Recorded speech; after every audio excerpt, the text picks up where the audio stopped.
बोलो जयकारा बोल मेरे श्री गुरु महाराज की जय। श्री सद्गुरुदेव भगवान की जय। गुरुमुखो, एक सेवक ने सद्गुरु के चरणों में विनती की, अब मेरा कारोबार मेरे पुत्र संभालते हैं। श्री गुरु महाराज जी ने फरमाया, अब तुम अपने काम में जुट जाओ। अपना काम क्या है? राम सुमिर, राम सुमिर, यही तेरे काज है। अर्थात नाम के अभ्यास में लग जाओ। एक व्यक्ति पहाड़ पर चढ़ते हुए ठोकर खाकर गिर पड़ा, हड्डी टूट गई। कई वर्षों के पश्चात ठीक हुआ। गिरा तो सेकंड में था, परंतु ठीक कई वर्षों में हुआ। इसी प्रकार सुरती की चढ़ाई पहाड़ की चढ़ाई से भी कठिन है। तनिक बुराई की और फिसल गई तो पुनः इसी स्थान पर लौटने में अत्यधिक समय लग जाएगा। इसलिए सेवक को हर समय बुरी संगत से बचना चाहिए। कहावत है कि जैसा अन्न वैसा मन। शरीर नाम की कमाई करने के लिए मिला है, इसलिए साधारण सात्विक और कम भोजन खाना चाहिए, जो मन को शुद्ध करेगा तथा शुद्ध मन से सुमिरन होगा। पूर्ण एकाग्रता से सुमिरन करो तो अथाह शक्ति उपलब्ध होगी। शारीरिक दुख आपके सम्मुख ठहर ही नहीं सकता। कई कहते हैं कि मन नाम में नहीं लगता। मन लगे या ना लगे, तुम उठो मत। तन को बरजोर बिठाओ तो मन भी एक दिन स्थिर हो जाएगा। सांसारिक उतार चढ़ाव आने पर उतावले मत हो, क्योंकि यह हमेशा स्थिर नहीं रहते। धैर्यपूर्वक मालिक की कृपा पर विश्वास रखो और मालिक का चिंतन करो, जिससे शारीरिक एवं आत्मिक दोनों लाभ होंगे। सदैव प्रसन्न रहने का प्रयत्न करो। प्रसन्नता सदा सत्पुरुषों की संगति से ही मिलती है।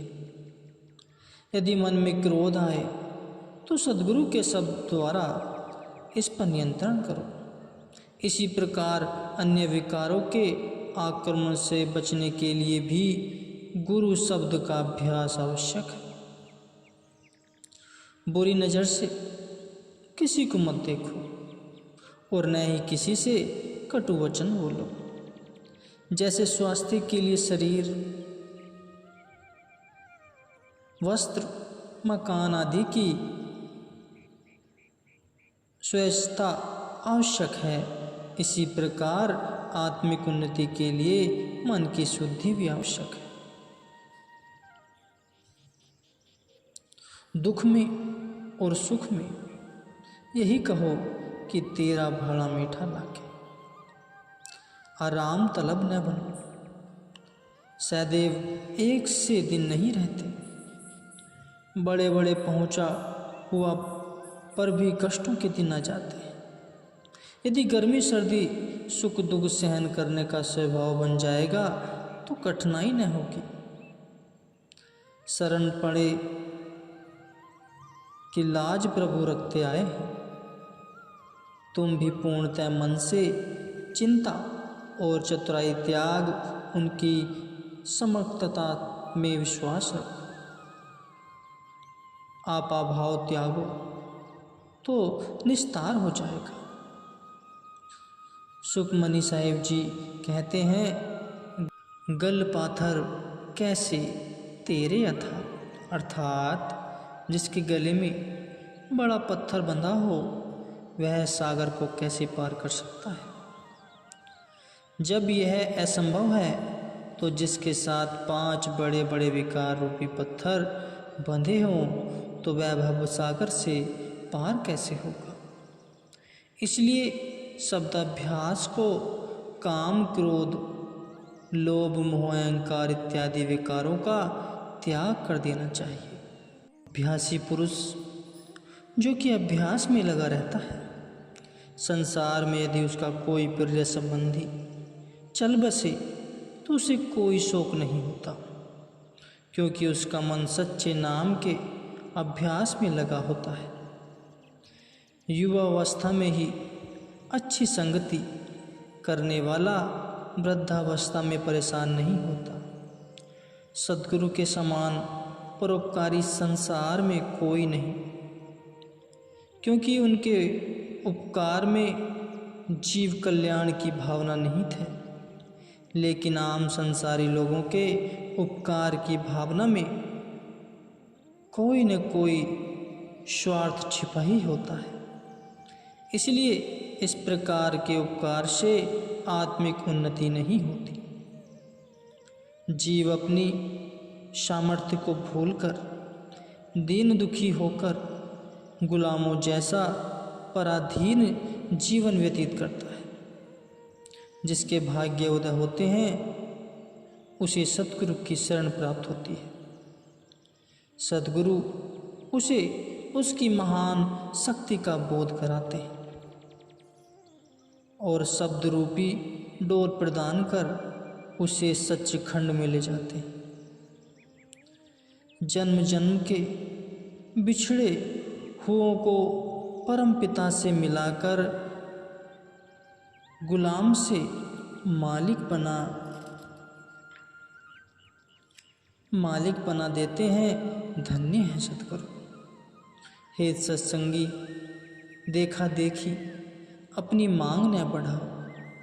तुम्हें भजन में उन्नति करने की अभिलाषा है तो शारीरिक पदार्थ बढ़ाने वालों से रीस न करो। पूर्व की तरह जाना हो तो पश्चिम दिशा की ओर पीठ करो, नहीं तो समय व्यर्थ नष्ट हो जाएगा। जिसमें इच्छा नहीं है वह साहों का सहा है। भारी परिस्थितियां उसकी चाह कैसी भी हो, इच्छाओं वाला भूखा और दुखी है, चाहे उसके पास लाखों करोड़ों। चाहे कितना मूल्य दो, जीवन का एक श्वास भी नहीं बढ़ सकता। ऐसे अमूल्य श्वासों की कदर करो और इन्हें गुरु शब्दों में लगाकर सफल करो। शारीरिक वस्तुओं में से कोई भी वस्तु परलोक में साथ न देगी, उसके लिए पाप न करो, नहीं तो हिसाब किताब देते समय पश्चाताप करना पड़ेगा। यदि सच्चे नाम की अभिलाषा है तो काम का त्याग करो। जैसे दिन और रात इकट्ठे नहीं रह सकते, वैसे ही नाम और काम दिल में एक साथ नहीं रह सकते। यदि तुम में यह इच्छा है कि शारीरिक रूप रंग मुझे आकृष्ट न करे, तो सद्गुरु के सुंदर स्वरूप से इतना प्रेम या प्रीति बढ़ाओ जितनी मछली के जल से है। दूसरों का उद्धार होना इतना कठिन नहीं जितना निंदक का, क्योंकि जब केवल अपने पाप धोना ही कठिन है तो निंदक जो दूसरों की निंदा करके उनके पाप भी अपने ऊपर ले लेता है, उसका उद्धार कैसे होगा। नाम के सुमरन से ही अंतःकरण शुद्ध होता है और उसी के द्वारा ही शुभ कर्म भी होते हैं। कई लोग नाम का सुमिरन छोड़ अन्य शुभ कर्म आरंभ कर देते हैं, परंतु आधे मार्ग में ही गिर जाते हैं। किसी को अहंकार गिरा देता है, किसी को कर्म फल की इच्छा आगे बढ़ने से रोक लेती है। संतों ने नाम के सुमिरन पर जोर दिया है, इसलिए नाम का सुमिरन करना जड़ को पानी देना है और नाम को विस्मृत कर शेष कर्म करना पत्तों को गीला करना है।